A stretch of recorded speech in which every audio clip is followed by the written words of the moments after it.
Msemaji wa Wizara ya Mambo ya Nje ya Irani, Ismail Baghai, ametoa kauli hivi karibuni akisema Irani iko tayari kumaliza vita na Marekani. Hata hivyo, Irani wametoa masharti magumu yakiwemo kuondolewa kwa vikwazo vyote vya kiuchumi, kufunguliwa kwa mali zote za Irani zilizozuiliwa kwenye mabenki ya kimataifa na dhamana ya usalama wa usafirishaji wa mafuta katika mlango bahari wa Hormuz. Rais Donald Trump amenukuliwa akisema kuwa jibu la Irani kuhusu mapendekezo ya kusitisha mapigano hayakubaliki. Marekani inaonekana kushikilia msimamo katika makubaliano yenye tija zaidi kabla ya kuondoa shinikizo la kijeshi au kiuchumi.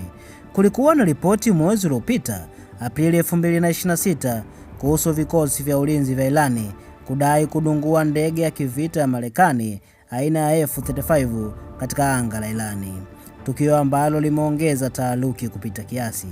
Njia hii muhimu ya mlango bahari wa Hormuz imekuwa kitovu cha migogoro, huku kukiwa na ripoti za meli za mafuta kukamatwa au kushambuliwa, hali inayotishia bei ya mafuta duniani.